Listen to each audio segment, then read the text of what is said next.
Hi all and welcome to HearSay, and I'm here today with someone very special, and he's a local entrepreneur, and I'm sure that most of us know and heard of his brand, and he is none other than the boss of Beijing 101, Mr. YJ Cheng. Thank you. Hello guys. Yes, Hello. I'm YJ Cheng. I'm very happy to be here. Thanks for inviting me. Yeah, and of course, in case you don't know, other than being the boss of Beijing 101, he's also a business coach, and he aims to help retailers or friends that is doing retail service like himself to pivot and to make more money. So he's here with us, and I'm very glad and honored to have him with us here today.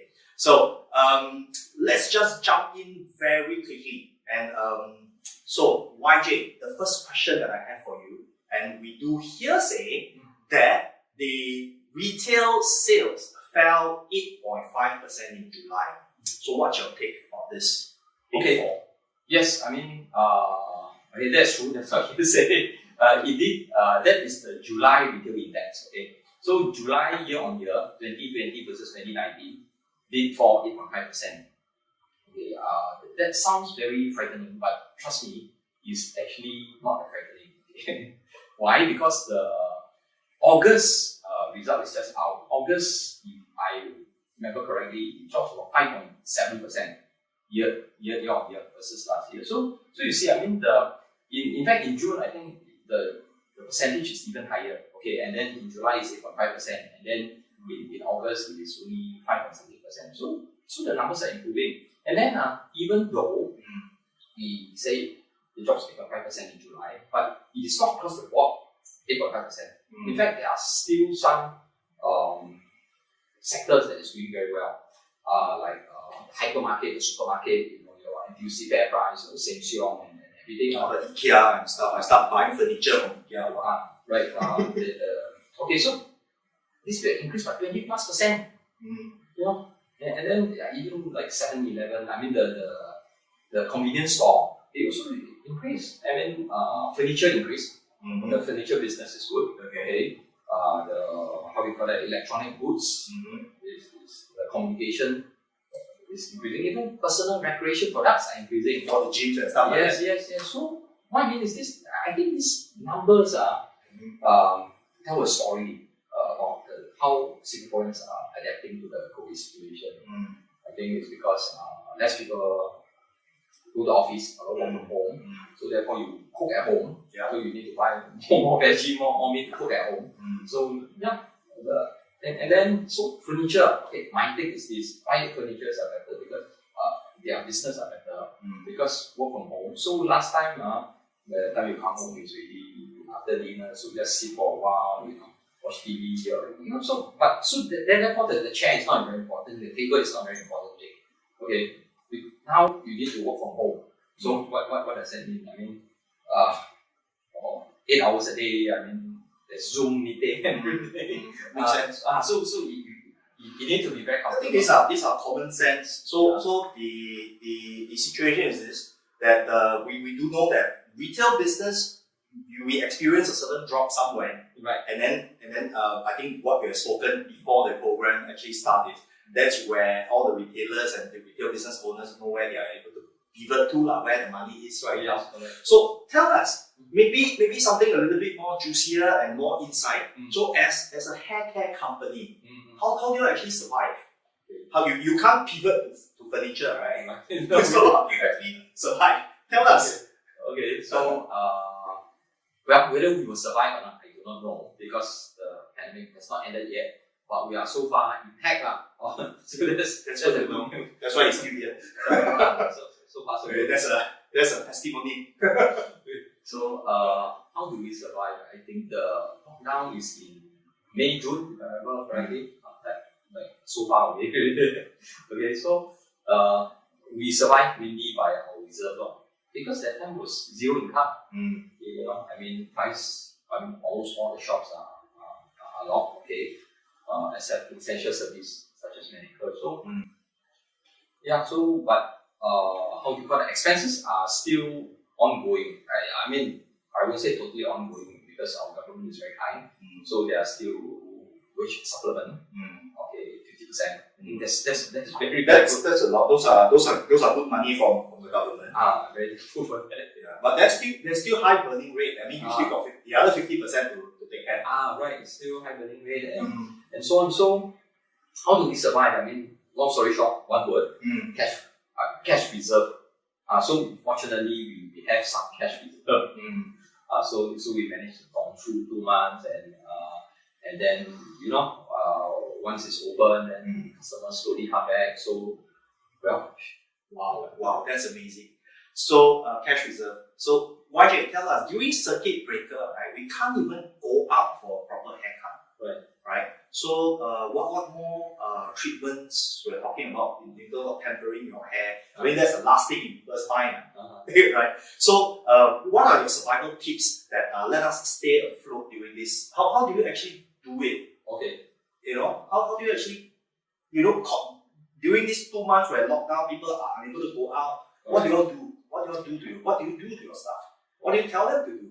Okay. So a few things even. One, actually it is not true that during the lockdown period, how do you call that, hair care is at the back of people's mind. Actually, you will be surprised that a lot of people still think about their hair and their look, even during the break at home. Correct. I mean, they call and say, hey, how I come and collect the shampoo, because I think hair care, I think like skin care or like fitness, is a very personal thing. You can feel it yourself, So which is why how do you call it? Our clients still call us and say, I like the shampoo, I like the conditioner, I want this, I want that, and then we arrange dispatch, send it to them, and then they say how, and then we WhatsApp them, remote control You ever do the show me your scalp kind of thing using your Facebook Live kind of thing? Yes. You really do that? Yes, we do. I mean, because if you don't do anything to your scalp for 2 months, I think when you want to restart again, then you really start from scratch. I mean, it's just like if you regularly exercise and then you just lie on your couch for 2 months. That's really. Yeah. So that's number one. Okay, but how do we survive? Okay, I think that's very important.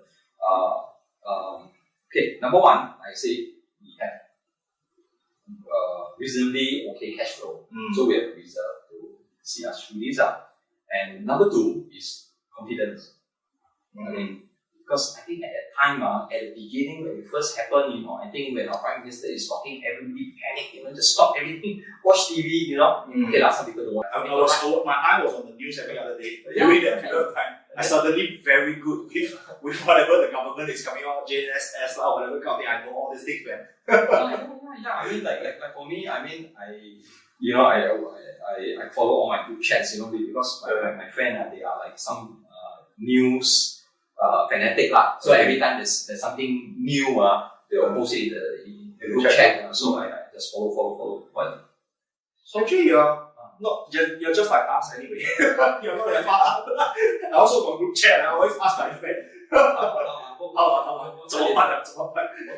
What's this new ruling about and stuff like that? Right, a lot of integration. So the thing is when it first started, or even until now, people are still very panicky. They say, "Oh, how long will this last?" Because it looks like how you call that, all this social distancing thing, face. We really don't know how long this thing will last. I think most important thing is to have confidence. Okay, to have confidence that we will go through this.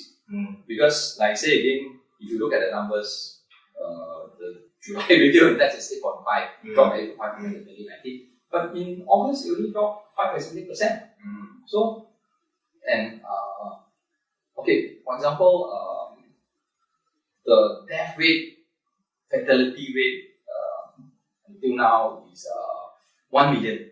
I think so far 1 million people in the US died. Okay, that's you're talking about death with the COVID virus. So that's a lot. Scare me for a moment. No, Singapore. 4 million people died across a period of time. From beginning until now. So you think that's a very bad number? Yes, that is a very bad number. However, if you take into context, if we compare it to Spanish flu, which was in 1918, also about 100 years ago, that is also like a flu-like epidemic. At that point in time, about 20 to 25 million people died. 20 to 25 million. You know, now That's a big number. and at that point in time, the world population is only about 2 billion. Now we are about 7, 8 billion. So if you take into context, I think this world is more ready to tackle such a huge epidemic, more than ever we were ready. So you need to have confidence in WHO, you need to have confidence in the world. All the governments together. I know, not everything is perfect, but by and large, we are doing much better than 100 years ago. And then, and Singapore government, from what I can see on the internet, I think we got one of the best support in terms of all those subsidies for wages and so on. Seriously, you cannot survive in Singapore, you cannot survive anywhere else in the world. But anyway, great sharing that you have. So I do know, in case of audience don't know, he's also a personal coach, a business coach. So and before this, I know that you actually have a free class. Yeah. So let's take this opportunity, share with us a little bit about your free class. What's the name of this free class? Okay. The free class is called 5 Mistakes Business Make When They Expand. So why? Because I business coach. So a lot of people, when they come to me, they want to expand. So they say, how we do this, how we do this. Okay, great. So I've seen a lot of cases where before they come to me, they do a lot of wrong things. So there's a lot of near-death experience. So initially, when people start a business, they start from scratch. And then they do quite well.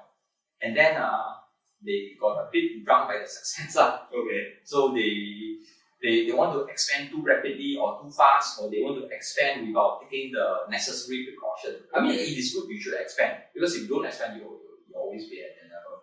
But what I mean is this: if you jump from one tier to another, then there'll be a lot of problem, and some of it could be fatal. Okay, and 前功尽弃啦. Makes sense. Whatever that you do, go down the drain straight away. From 1 to 100, from 100 becomes 0 again. That is very sad experience. And I've seen quite a number of business owners went through that kind of process. So good. So thank you YJ, and thank you for putting up this free class for us. And of course, I do know that the seats are limited, so you are able to sign up as soon as you can. So if you like the video, friends, ladies and gentlemen, remember to click the subscribe button for this channel. And if you have any questions that you would like to ask in the next episode, you can put it down in the comments section below. So once again, see you and bye.